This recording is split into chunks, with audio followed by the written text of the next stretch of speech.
Hello and welcome to the September meeting of the Pinal Geology and Mineral Museum and the Pinal Gem and Mineral Society. One and the same and yet not one and the same. Thank you very much for tuning in. As I have been posting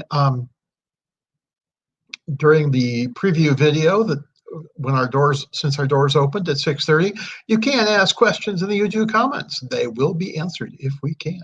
You can. I will, as you've also possibly seen, I will put them on screen if I can, as appropriate. Our guest speaker will. Hello. Our guest speaker will join us in a few moments. He's doing some stuff and getting himself ready and able. I am going to, in the meantime, share with you some announcements, including welcome. And then we will, I'll go through some announcements and then hopefully get to the speaker shortly after those. First of all, I promised Ray that I would do some tap dancing. And and he said I couldn't tap dance. So this is what I'm doing.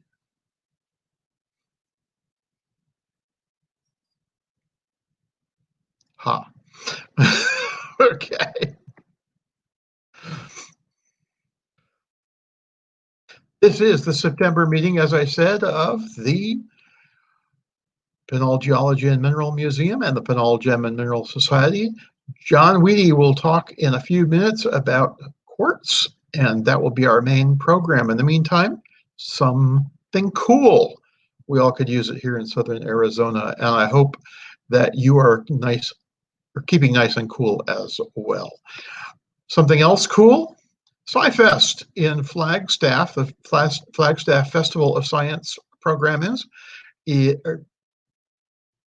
is happening this weekend. It actually starts about right now, going through Sunday. Their programming's online. And what's happening tonight is just a book club meeting. You don't need to see that. You want to be here.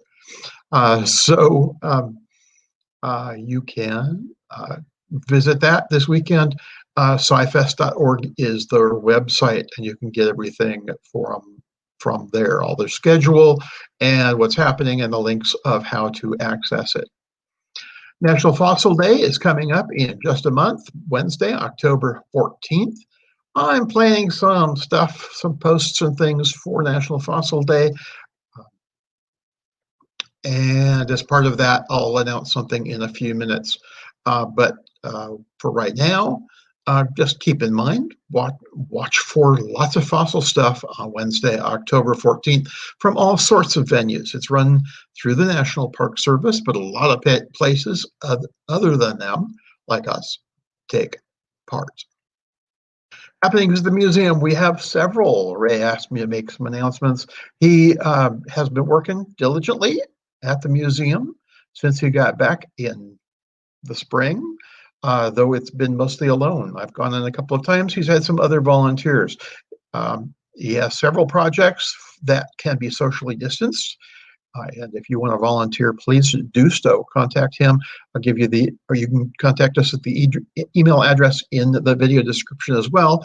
But we're working apace right now. Ray is working to upgrade the Pinal Geological History exhibit. We've added some exhibits in the mineral display room, and there have been some enhancements to our dinosaur diorama corner over there on the left side of your screen. If you want to volunteer, you can email us or visit the website and email us or contact us through them. You can also maybe donate, but we won't push that, okay? Except for this. You got a donation? Stan, the Tyrannosaurus Rex is going up for auction next month. It's expected to sell for $8 million. We'll happily name something after you if you buy it for us. Got bucks? Something else cool, just to keep our hand in geology. This is from Japan. It's a not so rare phenomenon apparently, but it is very rare to catch it on camera. This is lightning generated inside a volcanic eruption cloud. And then our little thing, part of our celebration of National Fossil Day, on October 21st is our next scheduled regular meeting of the Museum and Society, and it will be here at YouTube, 7 p.m. Pacific and Arizona time, as it is now. And Dr. David Gillette, recently with the Museum of Northern Arizona, he's just retired, but he's coming to speak to us the life and times of the most famous Ice Age animals you never heard of, the glyptodonts of southern Arizona. Apparently, the glyptodonts of southern Arizona have been extremely important to the understanding of these Ice Age mammals. There's one pictured for you if you don't remember what they are.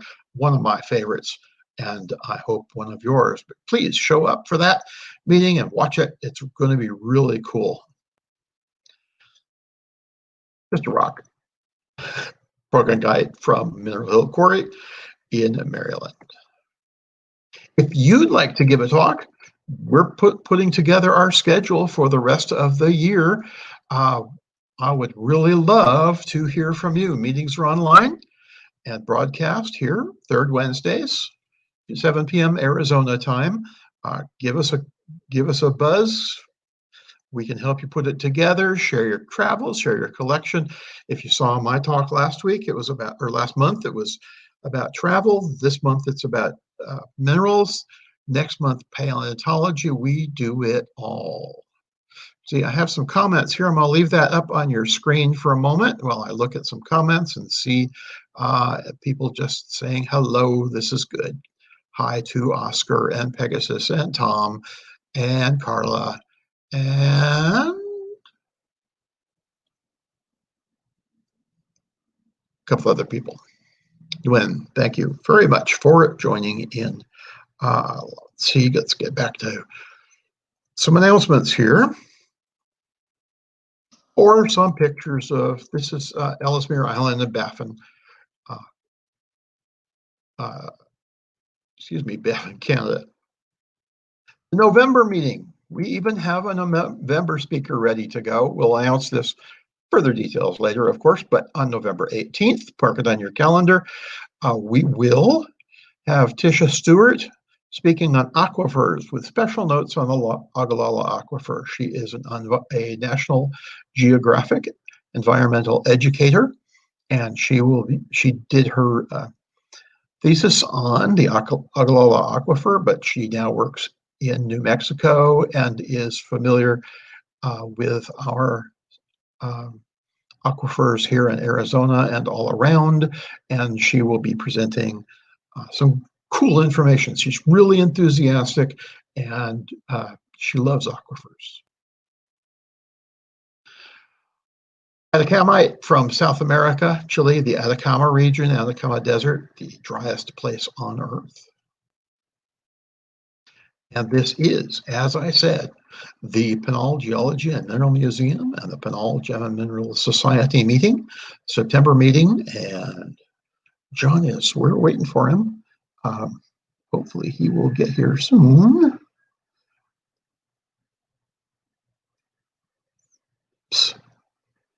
And, well, that will be good. All right, I'm going to stop sharing my screen. Anybody got any more comments? If you have one, great. Or otherwise, I'm just going to go back and tap dance some more. All right, now I'm going to turn that off. Turn that on. There we are. Hi. And I will, let's see. Pegasus says an error occurred. Okay, that worked. It's nice and cool in Pennsylvania, Tom says. Okay, that's good, Tom. It's not here. It's going to be another, not record day, but another 105 around here or so. Tomorrow, it was today as well. John says he's here in the audience. got to get him to join into the stream. I've sent him the link, and hopefully he will get it there by email and be able to sign in. He's just joined us here. He's also going to join us here in studio as soon as he gets that set up. I will see that and let him know. He is going to talk about quartz tonight, a wonderful mineral. I'll let him talk about it. I'll just shut up about quartz. If you got a chance to see last month's meeting live, you'll notice that it will not be in the same place after a couple of days. Oh, and this meeting will be edited slightly. I'll take off that. It's all being recorded. I will take off that front and then repost it at front, the half hour of music and slides, and put on some titles and take off most of this too, and just leave the presentation from John when he gets here. John, if you can hear me, if you're having a problem, let me know. Hopefully, you can sign in just like the other night we did it. Yeah, same link even. All right. You know, there's always tech difficulties, and this is our first meeting of the year. By the way, welcome back. I hope you had a good summer. I know I said there was an August presentation, but that was an unmeeting because this is our first official meeting, and I hope you will enjoy it too. Yeah, okay. I hope you enjoyed the last one if you see it. Otherwise, just turn over to that. Got a bunch of people here are watching. And it is. Oh, do. Who knows what's going on? We don't. I'll put that on the screen to let anybody know in case they don't know why they're here. And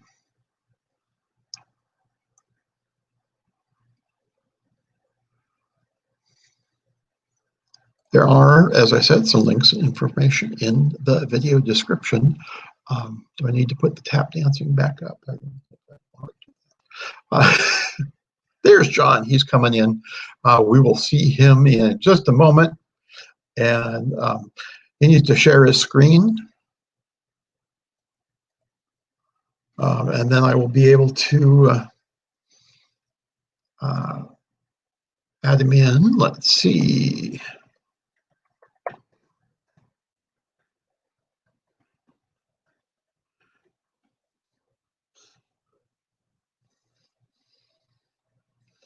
And I will put, let's see, let's add John up here and say hello to John. Hello, John. Hey, how you doing? Good, how are you? I'm good. I've been trying to get on. I don't know what was doing wrong.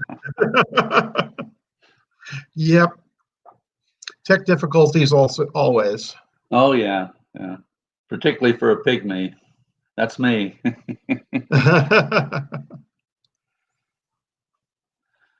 So anyway. So Kelly wants to know if we want her to give you a call to check your email. I think we're okay. We're good. We're good. All right. Do you want to start, or do you want to put your PowerPoint up? So I'm ready. Yeah. All right. Do you want to introduce yourself? I think I'm ready. Okay. You want to introduce yourself?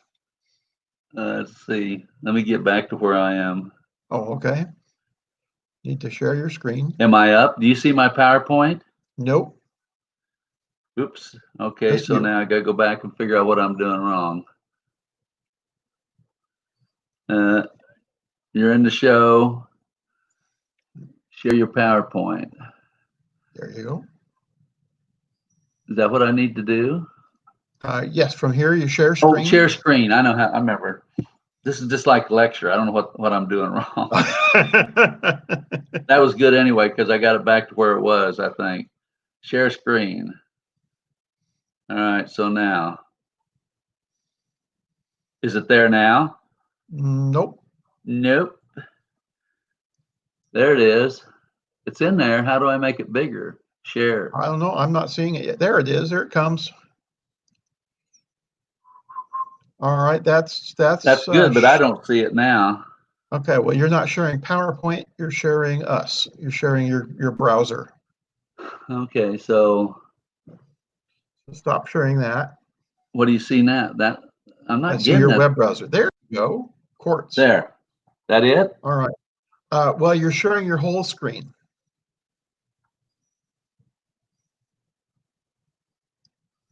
There we go. That should do it.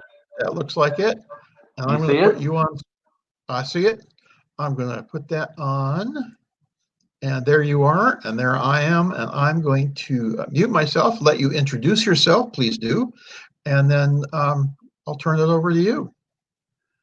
All right. And so, ladies and gentlemen, John Weide on Quartz. Yep.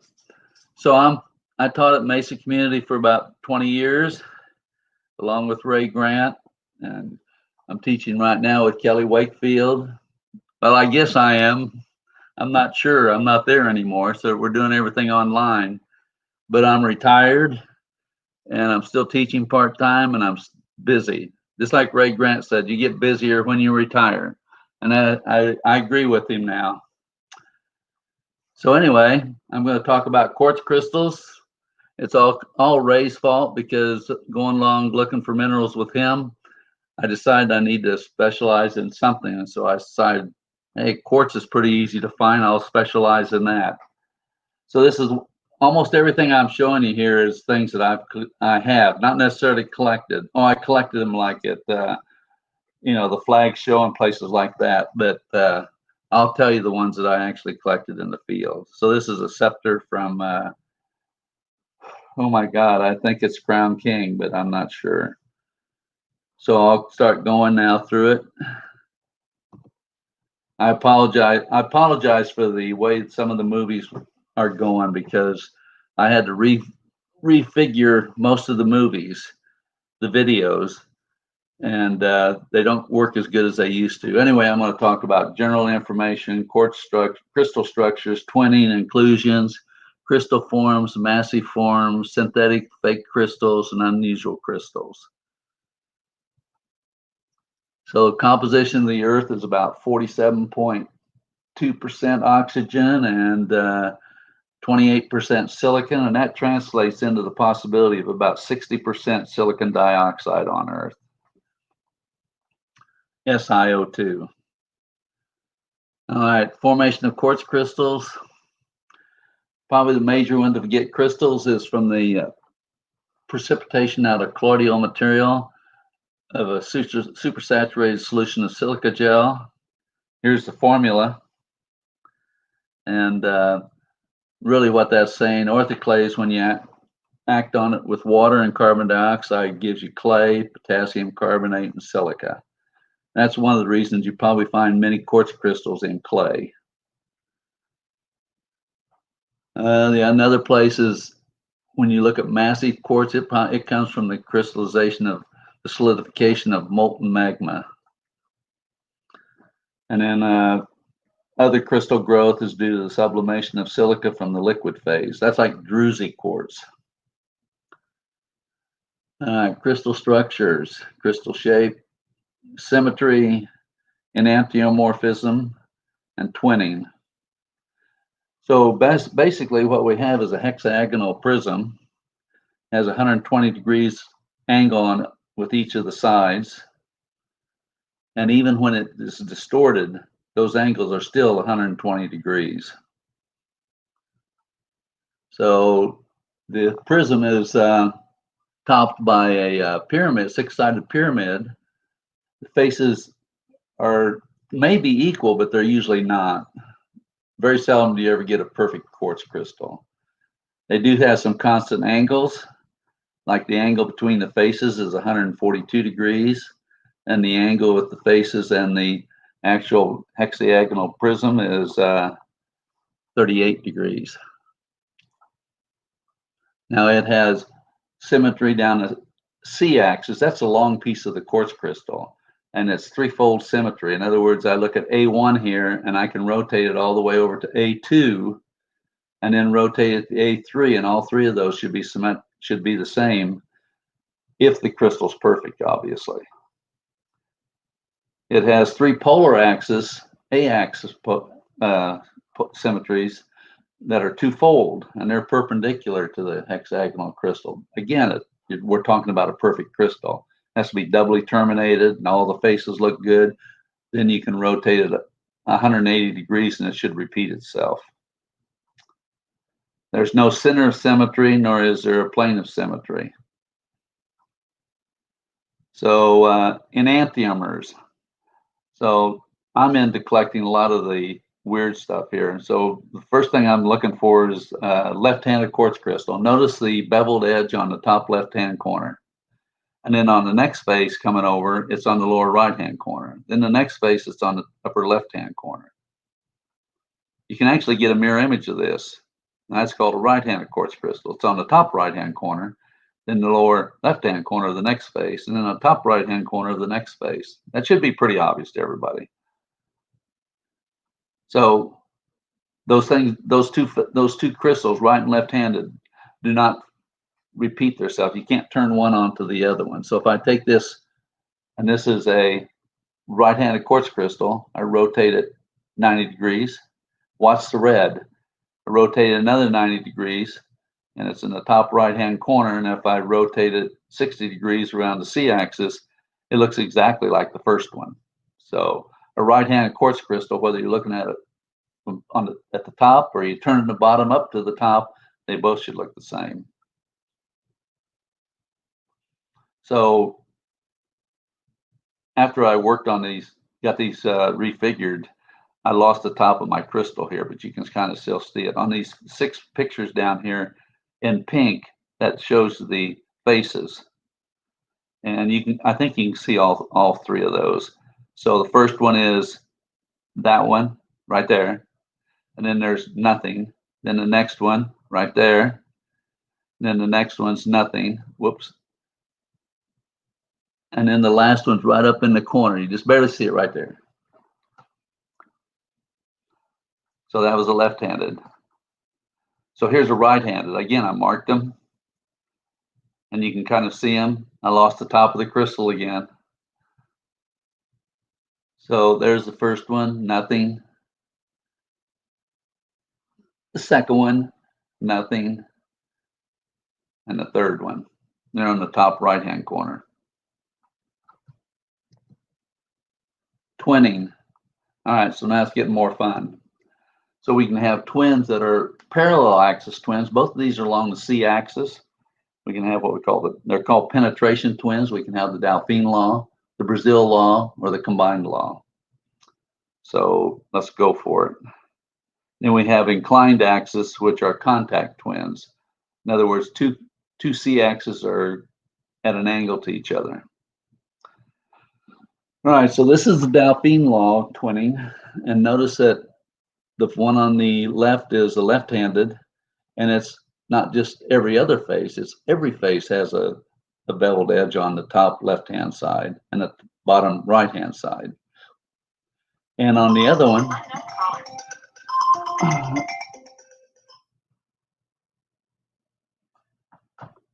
okay, I just had someone call me. I don't know who it was. Spam.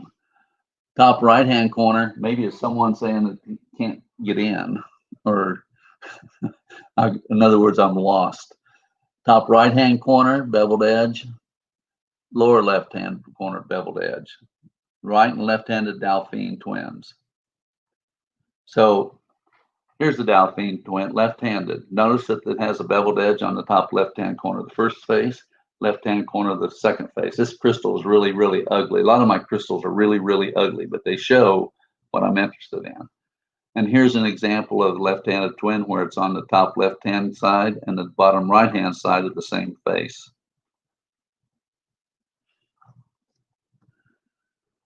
Okay, and then I think I have one here. Let's see what happens on this one. Left-handed. Left-handed, if you got two faces in a row, that can't even see anything there. Now there's a little bit there, and there's a little bit there. So if you get more than two or three of them, then you've got, particularly if you got two in a row, that's a left-handed Dauphine twin. So here's a right-handed Dauphine twin. This on the right, this is what the crystal looks like at the top. I mean, it's been smashed up and everything, but it shows what I'm interested in. So I'll click this one. So right-handed, little bitty beveled edge, a better beveled edge, another beveled edge, three in a row, four in a row. Oh my gosh. I got four in a row. Might have been five. I'm not sure. John, we have a question. Yes. How rare is it to find these Dauphine twins? They're not too bad. You can find the Dauphine twins. Wait till I go on to the next one. They're pretty rare. I'm glad you said something. Every once in a while, ask me a question so I know that I haven't disappeared. I appreciate that. Yeah, these Dauphine twins are pretty common. Matter of fact, Ray gave me a picture, and I'm going to show it at the end. It's not my Dauphine twin. I'd like to have it, but it belongs in someone else's collection. All right, so this is the Brazil law. Now these are getting more difficult. These are difficult to find. I've got two of these, and they're not good at all. So anyway, what happens is a left and a right-handedness get together on the C-axis. So I've got a little picture thing here. I'll do that again. A right-handed is pushed onto a left-handed, and then get a Brazil twin. Now watch it. The top was left-handed onto a right-handed. Okay. I think I got them labeled wrong now. Right-handed plus left-handed. Yeah, they're labeled opposite. I'll have to fix that. I didn't look at that part. I just knew it did what it was supposed to. All right, so here's one. Look at this is the only face that shows it. That little spot right there, and that little spot right on both of the top right and left-hand corners. Brazil twin. And here's another one. I've got a story about this one. My ex and I she wanted to go to Hobby Lobby, and I got bored, so I went over to their pile of quartz crystals for kids, and I went through the whole pile. I found this one in that pile. So this is a Brazil law. Combined law. Now this one I have one of, and it's the only one I've ever seen. So I'm sure they exist, but I don't. This is the only one I've got. So anyway, this one, you get the top and the top left hand and top bottom there on the bottom left, and then on the next one is top right, bottom right. So let's do that one. So I got a right-handed and a left-handed. This one's correct. So anyway, I'm going to rotate it 60 degrees, one of them. Rotate it another 60 degrees. So that's 120 degrees rotation. Rotate it another 60 degrees.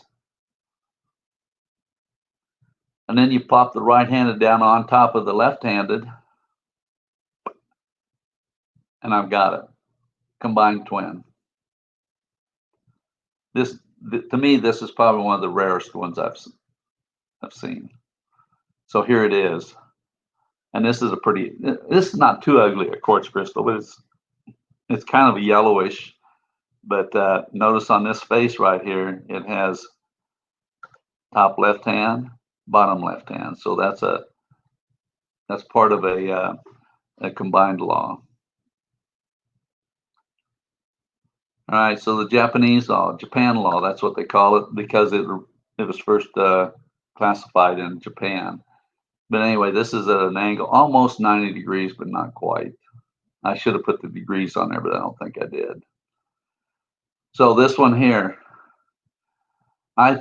Ray swears he didn't do this, but I think he did. I was up at Crown King. We were looking for quartz crystals, and he was walking along, and I'm walking along right behind him. And I think he took this out of his pocket and dropped it on the ground. And I found it. He swears up and down that didn't happen, but I'm pretty sure he did. But this is one of the first Japanese twins I found. That's pretty cool.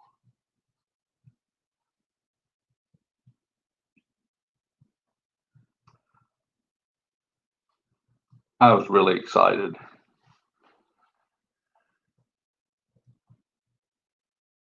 Next one. Now this is, I've seen a lot of these. I think I bought this from Dave Shannon and Sons. But look at the striations when I go onto the back side. On the front side here, I want you to notice, and you tell me whether it's right or left-handed crystal, right now. So that would be a left-handed crystal. Now the striations on this one, notice how one goes that way and the other goes the other way. That's a twin.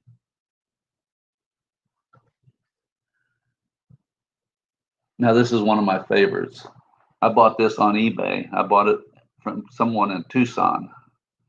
I paid like $3.65 for it. It cost me more to ship it to Phoenix than it did for me to buy the crystal. This thing, if you take your two hands together, palms up, and put them in that configuration, that's how big it is. It is huge. I cannot believe I got it for that price. That's worth Someone obviously didn't know what they had. And I don't know why people didn't bid on it. They probably thought it was micro. I bought micro Japanese twins before, and I'm going, my God, I thought it was at least bigger than that. Well, this one was, so. Now this one I got. That one was worth a trip to Phoenix. You should have driven down. They should have driven down and got it.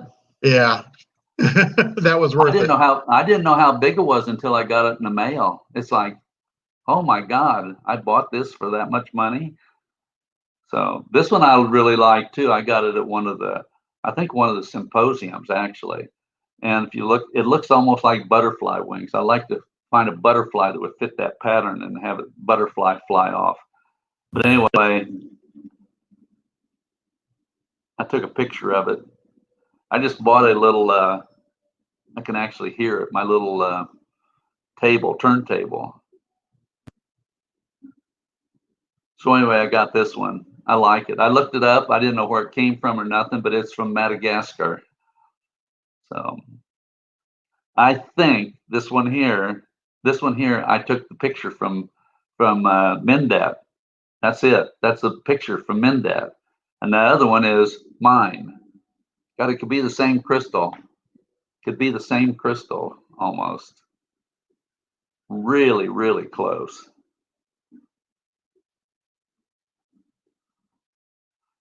All right, so this one here, Ray found for me. This is a double Japanese twin. And what's interesting about it, it's hooked onto the hexagonal prism on two faces that are side by side, adjacent to each other. So the angle between the two Japanese twins is 60 degrees. I don't know where all that music is coming from. You must have been listening to something when I did it. So there's the first one. And there's the second one.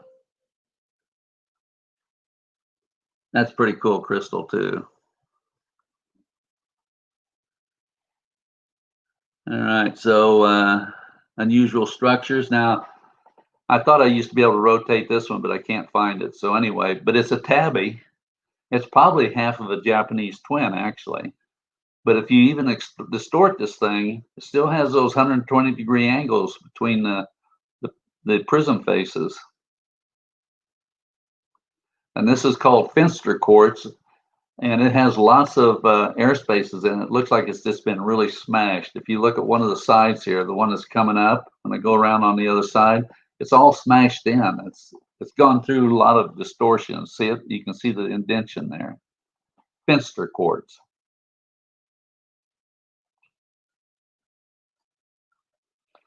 And this is Fadden. Has these little white lines through them. I think these are from Pakistan. And I've been told that those little white lines are micro crystals of quartz. They grow first, and then the big quartz crystal grows over it. I've got some more of those I'll show you later. Question on that. Yeah. Question. Would that be maybe considered an inclusion in a quartz inclusion in the quartz? No, I guess it could be. I don't know if you consider quartz in quartz as an inclusion, but I don't see why not. About almost the only one you could see as a inclusion. Oh, I've got another one you can see. Well, I mean, quartz is about the only one. Clear quartz. Oh. Quartz in quartz. Yeah. Yeah. So this is a fadden too, but the crystals are at an angle to it. That's kind of interesting too.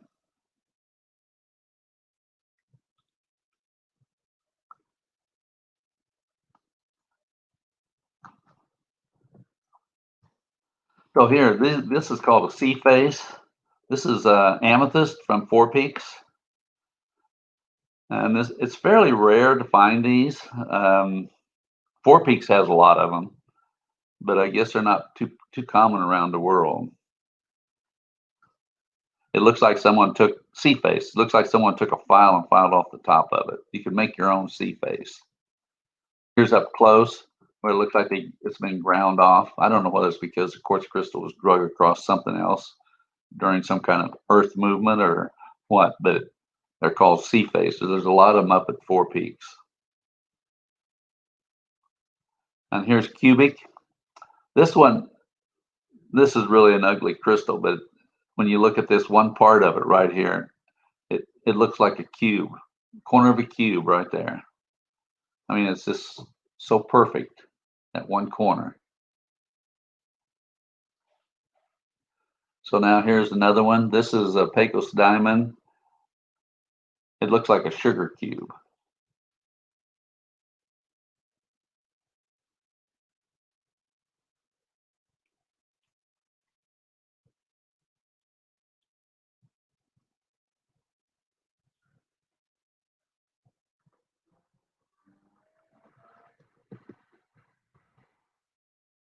It's called Bach quartz. I think what happened is some crystal, some mineral dissolved out of a pocket or somewhere, and then quartz came in and filled it up.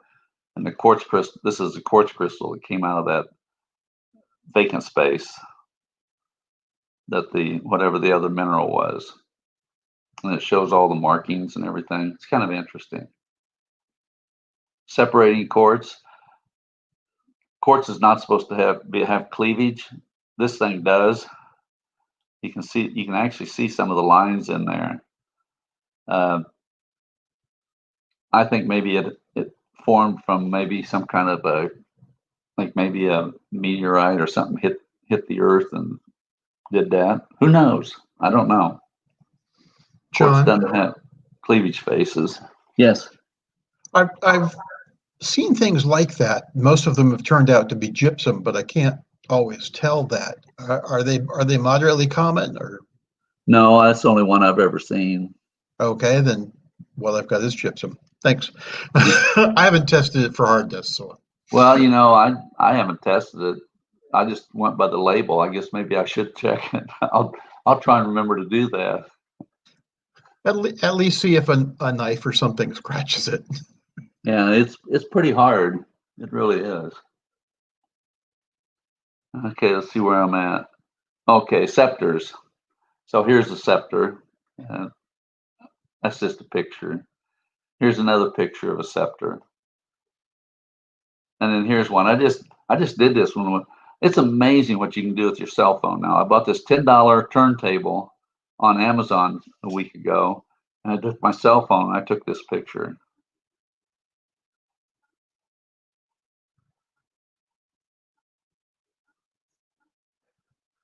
I guess I shouldn't listen to the TV while I'm doing this.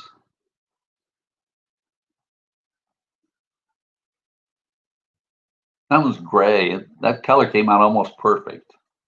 All right, so here's the one. This is from Vandenberg Mountain in Namibia. There's a face. This crystal is really all crusty and everything, and it is a scepter because the base is down there. But there's a window right here in the front of it, and that little white spot in the window, that's a little quartz cluster down inside of that thing. Little set of crystals down there that you can see inside. I think it's solid all the way through, but it's kind of interesting. It looks really pretty if you look at it. I have another question from someone in the audience. That's all right. Where can we find pretty quartz in Arizona? Find what? Pretty quartz in Arizona. Pretty? Pretty? Mm-hmm. Pretty? Yes. Yes. You can go to Diamond Point. A lot of those crystals are pretty. I've got a couple of those I'm going to show you.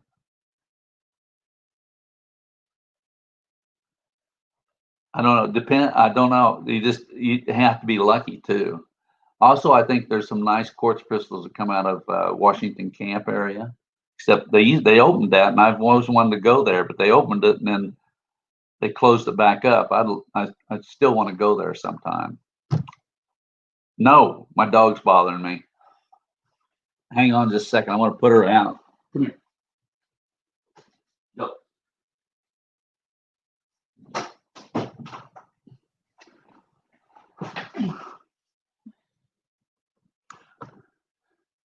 So this is kind of a reverse scepter. Got a little bitty scepter on the end of it. And I've got another one. There's a one single crystal, and it's got two little scepters. It's doubly terminated inverse scepters. All right, so bent crystals. Here's another one of those spatins. And it's bent. You can see the bend in that one. This one's a little bit harder to see, but as soon as it comes around the corner, you can see it. It's kind of curved a little bit right there.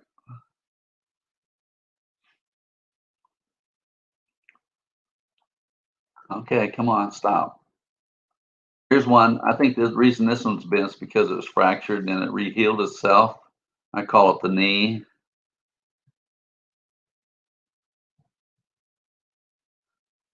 It kind of looks like, oh, I don't know. I can't remember where the place is. Okay, so we saw that one. Now this one's kind of interesting too. As it turns around, look at the faces. It looks like the faces are kind of weird. So I decided, okay, so I need to look at this thing more. So I took a picture of it and did some some measurements on it, and the faces are off by that much. So what I think this one is bent, but it's kind of tilted bent with the crystals. Not much, but a little bit. You can see it. So I got this. Ray found this one for me at the flag show, and I think it came out of a little box of crystals. Maybe it cost $1 or $2. But this one is bent. You can see it right there, bent.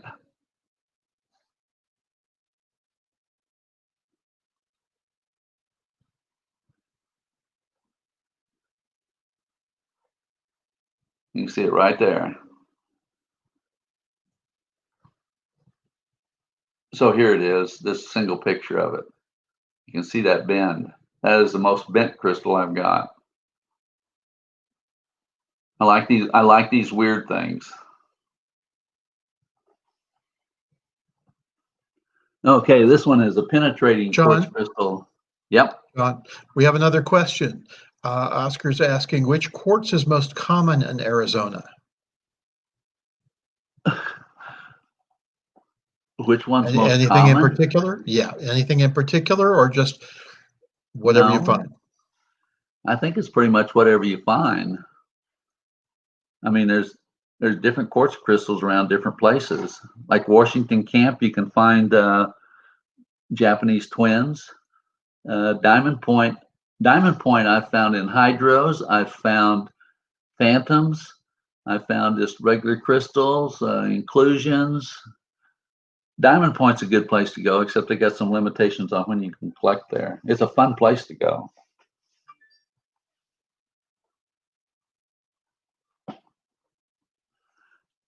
All right, so this one is a tooth. Looks like a tooth coming out of this crystal. I found this down in Tucson during the mineral show down there. See how that's down into the big quartz crystal. Actually, I had to repair this. I knocked the end of that tooth off. I was so mad.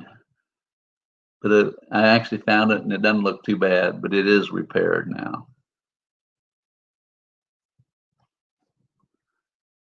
Now here's a stacked one. I call it distress quartz. I think as this quartz crystal was growing, that calcite was forming too every once in a while, and so it formed in between the chunks of quartz, and then it was dissolved away. It looks like it went through hell.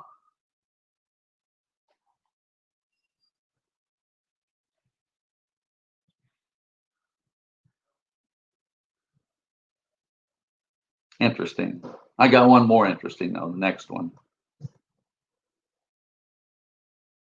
This one.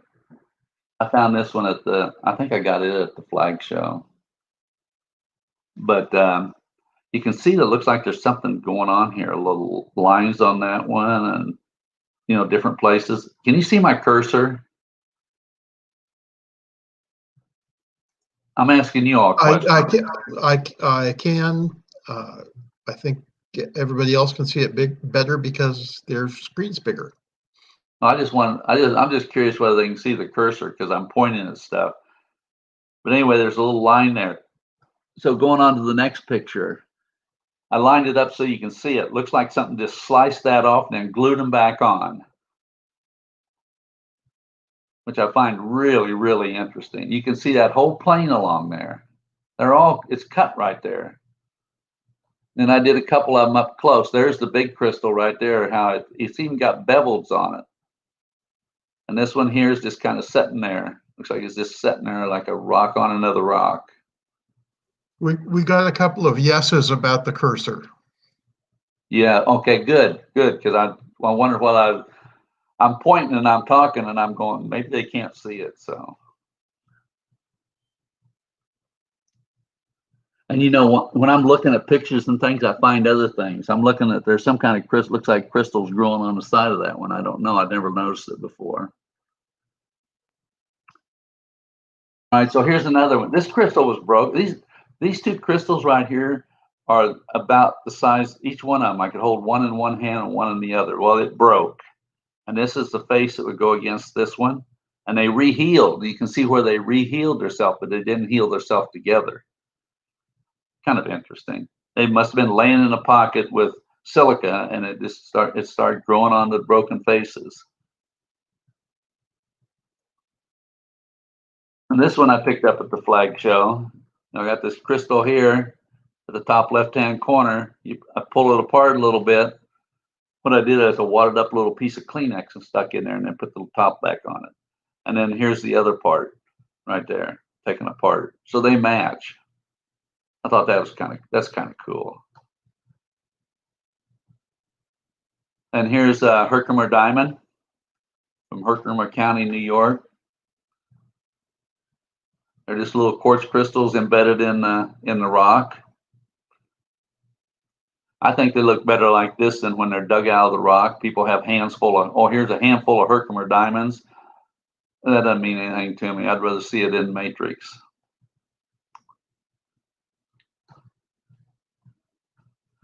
So here's one from Payson, Diamond Point. And I think I got this rock from the Leverites. I gave a talk for them one time. And so I set up a burette up above this and I dropped hydrochloric acid on it. And I dissolved all this out until I just had this crystal. There's another one up here. So that's a quartz crystal from Diamond Point. You can find, you can go out and find these just laying on the ground, or you almost anywhere you dig down the ground, you can pull up a quartz crystal. It might be an inch or two across, or it might be a couple of millimeters across, but they're everywhere. They're everywhere up there. Okay, this is one of my first double terminations. It's pretty ugly, but it showed both points and all the faces. Other than that, it's pretty ugly. So here's a double termination. This is a beta quartz. It's really nice.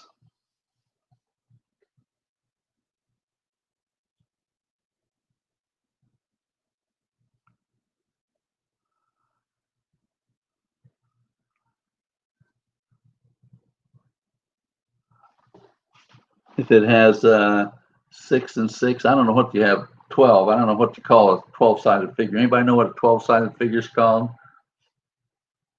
I should know that.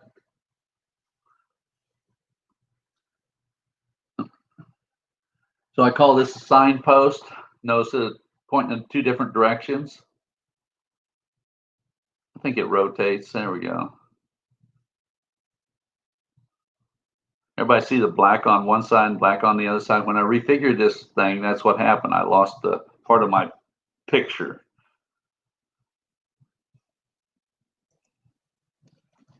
John? Yep. I got dodecagon. Dodecagon? For a 12-sided figure. Oh, okay, dodecagon. I'll have to remember that. Thank you. All right, so here's one. Here's a signpost too. I got this from Ray, and he got it from one of his friends in Russia. The way it started out, you have this quartz crystal, and it's got red on the inside, a little bitty red crystal on the inside. It started out growing as red, and then to get the white quartz off the outside, you dissolve it in hydrofluoric acid, and then you come down to this part. You have to take it out before it eats it all away. But Ray can tell you the story about the guy that was doing the etching or dissolving with hydrofluoric acid. It does exactly what the warnings tell you it will do. Oops. Druzy quartz. I thought this one would spin, but it doesn't. So you can just see how sparkly it is. I got another druzy quartz on down the line. Inclusions. So I found this one at Diamond Point. I really like this one. It's little, but if you watch it now, it's going to come around, and in just a second, right about now, everybody should see the phantom on the inside. So there's a phantom from Diamond Point.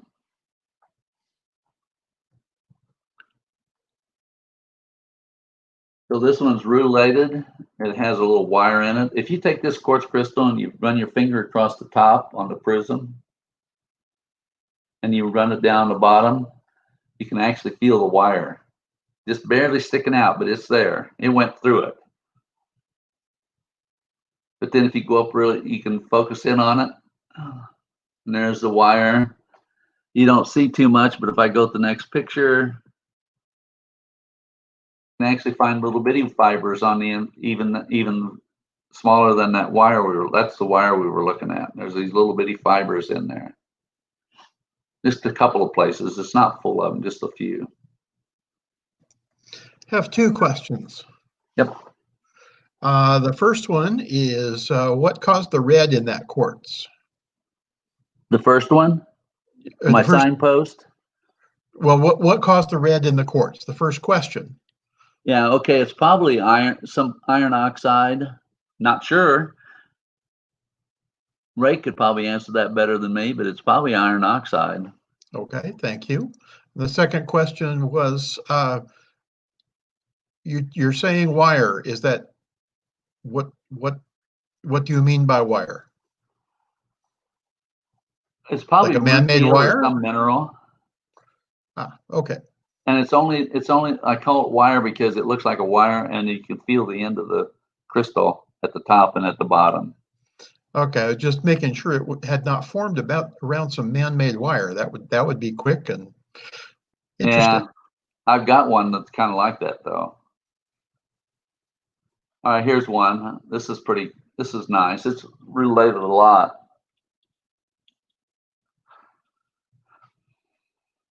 Real sparkly.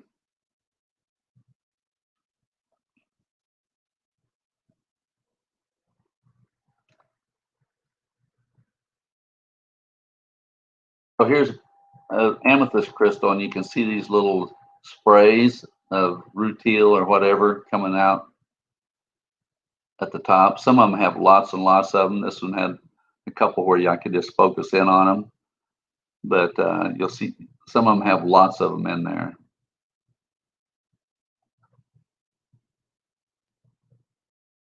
So I call this one the nose hair rock. You look down at the bottom, you see all these little pieces of something. If I focus in on that, they look like someone trimmed the hair in their nose and it fell down while the crystal was growing. Just a jumbled mass of stuff in there. What it is, I'm not sure. I'm real glad Terrorism? I asked that question about the wire before that picture. Before that, what? I'm real glad I asked the question about the wire before that picture. So this one, if I rotate it and I got a bright light shining on it, you can see a point where 6 lines come together, right about there. Did it again there. You can see it. Okay, that's probably due to microfibers of rutile or something in the quartz. Oops. So here's one. Ray gave me this. This is a slice of a quartz crystal, and I think it's probably a stalactite or stalagmite. But look at the center of it. There's 3 lines across each other. I would venture to say this is basically about the same property that was in that one before that one. In other words, you can see the 6 sides, 6 areas there.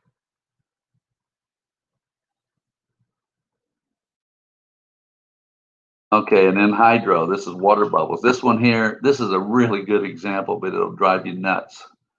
I mean, this thing, I'm going to rotate it a lot. That bubble goes a long ways.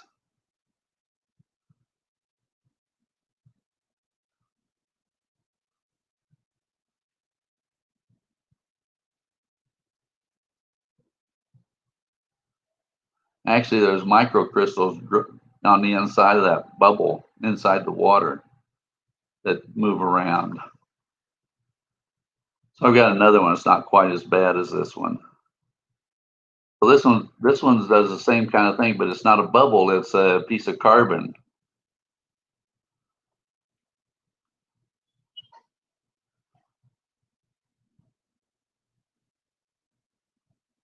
I'm pretty sure it's in liquid, because if it wasn't, it would fall faster. This just kind of glides to the next place.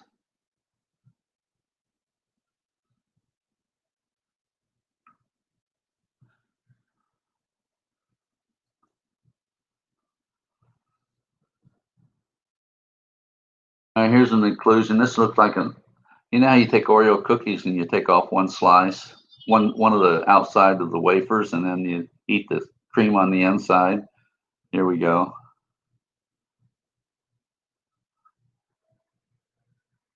That's my Oreo cookie.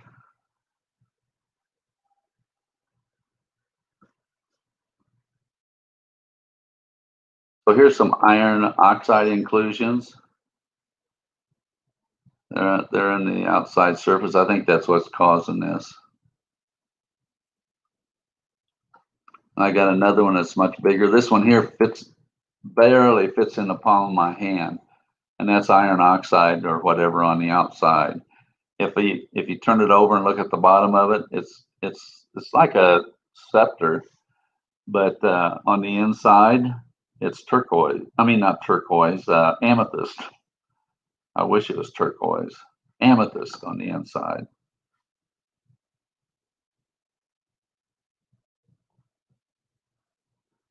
And this one is snowball. This is from Crown King area. This looks like a snowball in there. There was a guy from Flagstaff doing research on it. I never did find out what he decided was in there.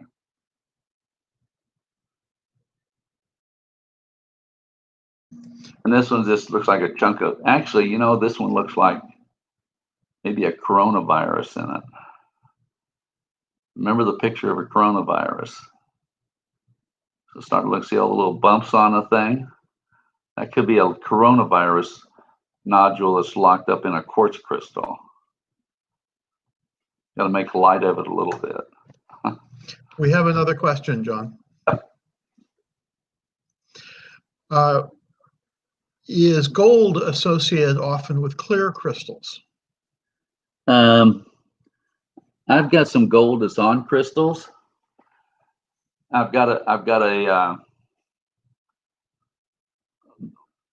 the one I've got gold with looks like it's just on the outside of a crystal, and I think it's more like not a clear crystal, frosty crystal, but it's just loose gold. And I got another crystal. I was trying to photograph it, but it doesn't look real exciting. But it's a smoky that's got gold wrapped around on almost all the sides of it. I got it at the flag show, probably for a couple of bucks.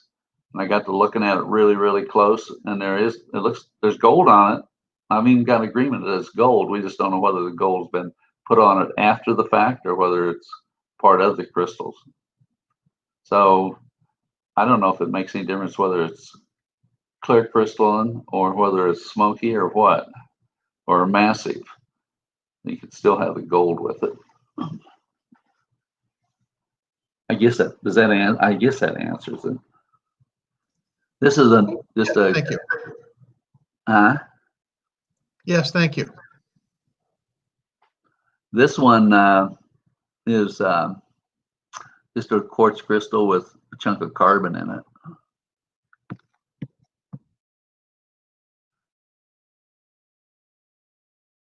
So I don't like to buy prepared crystals like that, like the big Japanese twin. I could polish off the top and edges of that and clean that one off that I got in Tucson.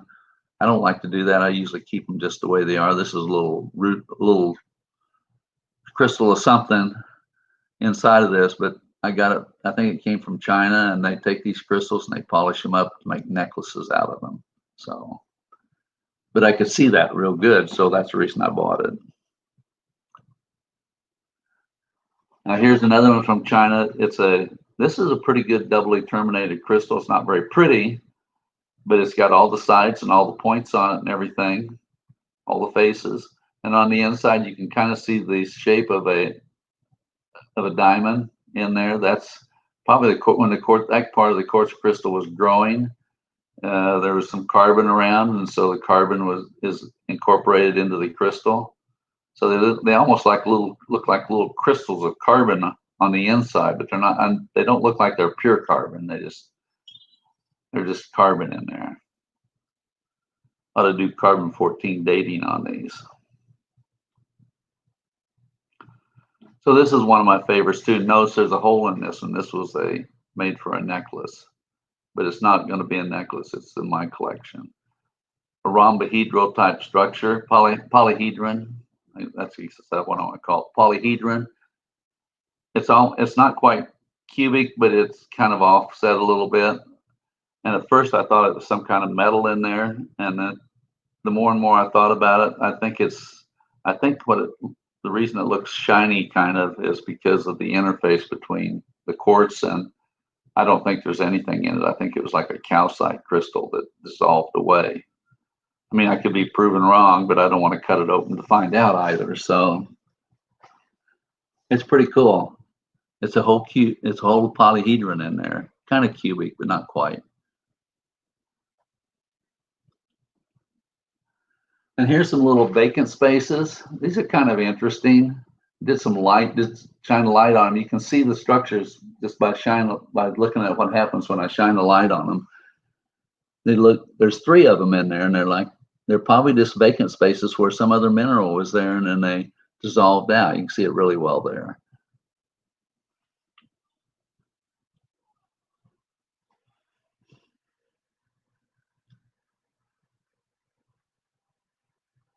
It's kind of interesting.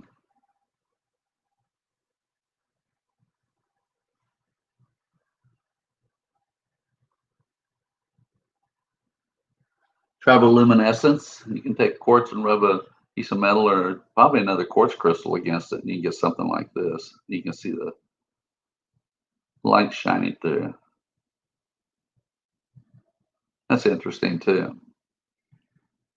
I think they used to use quartz for old muskets too.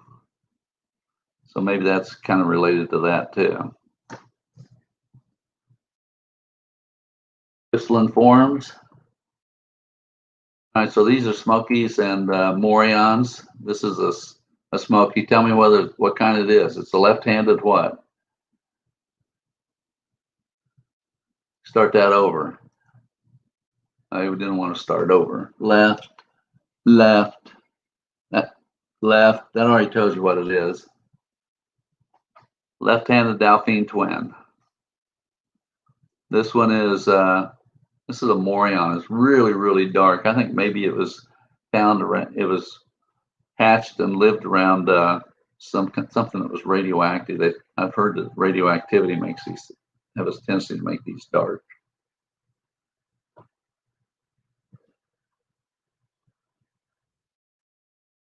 All right, so this is one of the first quartz crystals I took video of years ago, and so it's important to try and get them centered on your turntable. This one will drive you nuts. It looks like it's been fractured and healed itself. Look how it's all over the window. Left-handed Dauphine twin. This just moves everywhere. If you don't get them lined up right, it's like, I keep my head straight watching this thing. I keep it in there just to remember what it's like. And this one looks pretty royal, but it's a old quartz crystalline score. Rose quartz. So I've got a couple of these. This is in my collection. It's not very big, thumbnail size almost, but you can see the pink. Finally, I outdid myself and I bought this one. These are actually crystals. You can see two crystals on the back part here. Another one. These are all crystals too. They're not quite as sharp as the others, but it's really intense pink. That's what I was trying to get the color. This is the color of it down here, rose quartz. And it's natural. Pink, very pink. Even this up here is fairly pink, but my light was kind of fading it out, bleaching it out or whatever. Didn't bleach it out permanently, just overshadows it or something.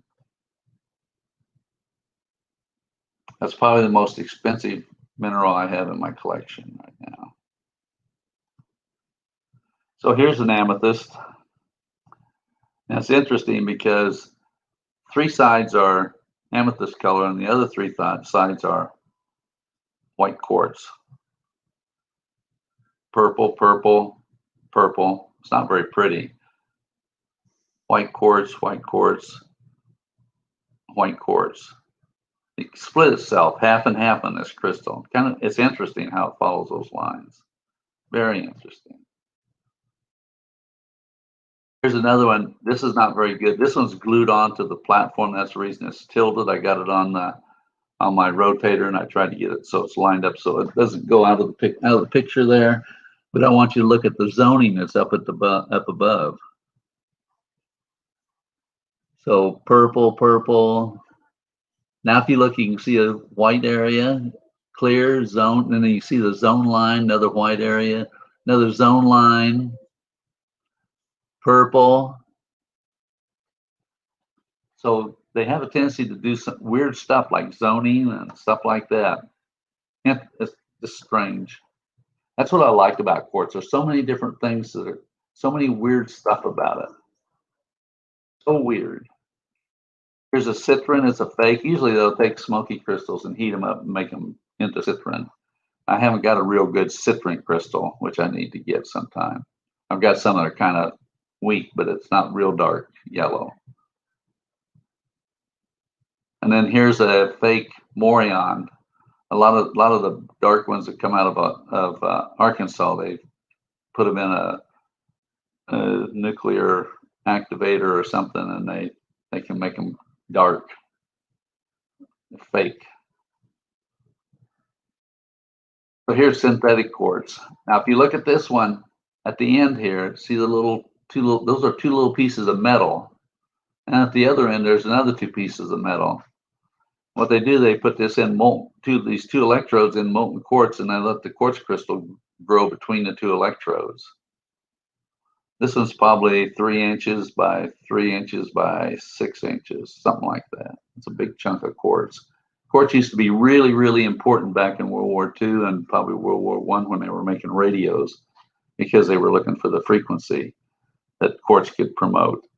And they were looking for quartz everywhere. And then they learned how to make it, synthetic quartz, and then it wasn't so important to find quartz crystals anymore.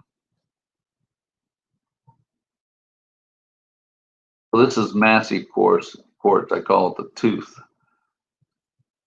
I don't think it rotates, but it's just a big chunk of quartz sticking on here. It's not very big, thumbnail size, but it shows the massiveness. There's no crystalline part to this. And I found an arrowhead that's made out of quartz. You can find arrowheads that are made out of quartz. Indians were real good about being able to work this stuff. And this one I call the finger. And it's also a fadden.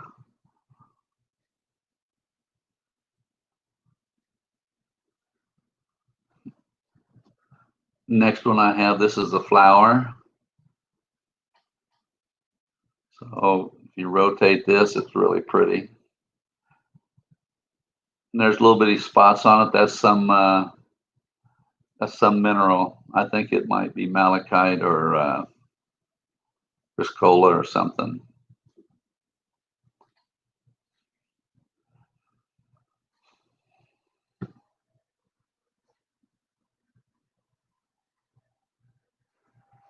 Oops. Come on. We're ready to go. Yeah. And this is quartz crystals with druzy quartz on the top of it. If you look at it long enough, you might think it's snowing.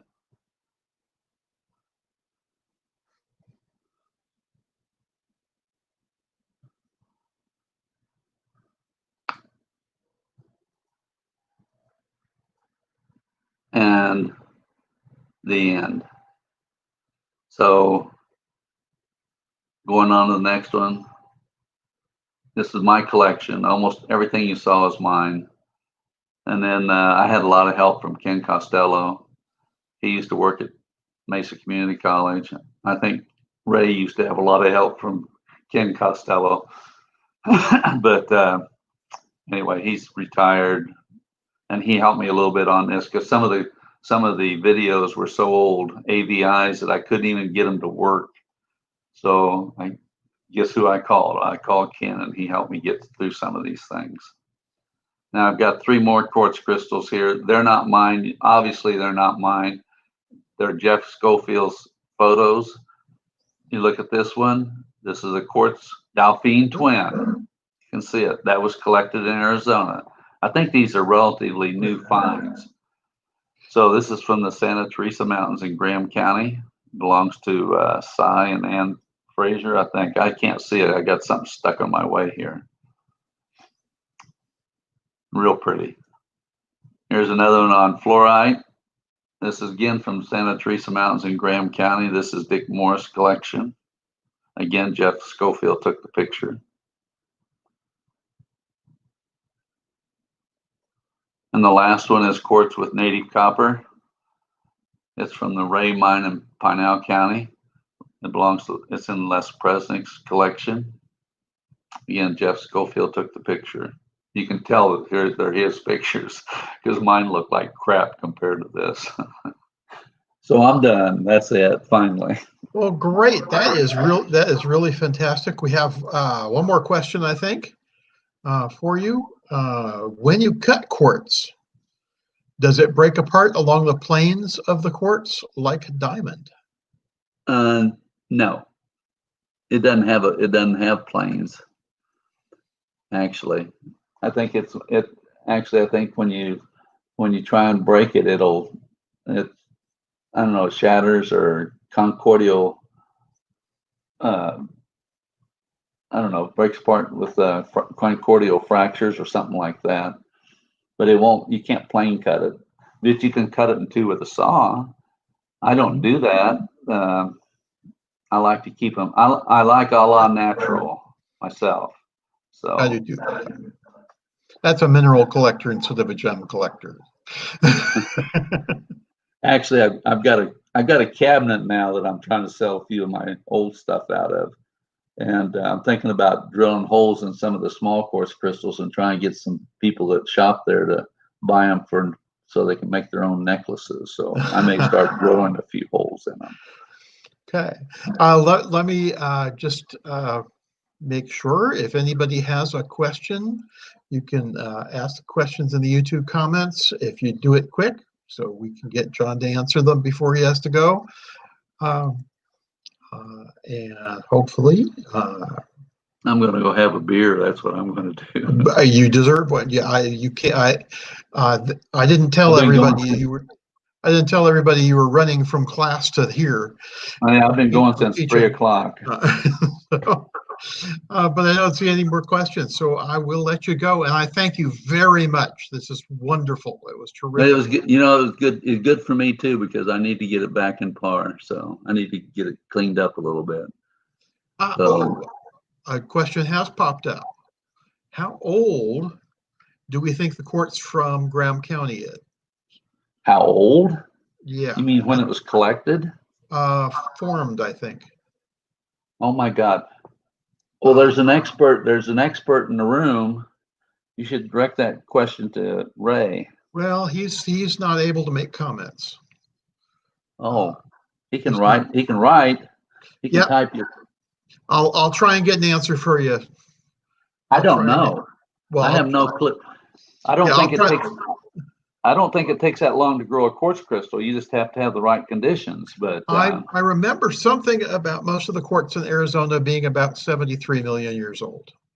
So I think that might be a little old though. I'm not sure. Maybe it was 53. I have it somewhere. I will look it up and answer the comment as soon as I find that. Would you send it to me too? Sure. Maybe I'll make a post about it also, so everybody can get the benefit of that. All right. Well, thank you very much, sir. I really appreciate you coming on. Oh, it was my pleasure. And I hope you have a great rest of your evening. And I will wrap things up here. I'll say goodnight to you, and I'll wrap things up and say goodnight to everybody else. All right. Sounds good. All right. Thank you. Night. Night. And thank you all. This has been, in case you didn't know, this has been the September meeting of the Pinal Geology and Mineral Museum and the Pinal Gem and Mineral Society. And that's about all you need to know. This has been John Weide. My name is Bob Hole. Next month, please remember, we will have on October 21st, Dr. David Gillette, formerly of the Museum of Northern Arizona, talking about gomphotheres here in Southern Arizona. A really good paleontology talk as part of our celebration of National Fossil Day, which is on the 14th. We'll have some other stuff. So thank you very much. Have a good night. I'm going to end the broadcast very, very quickly.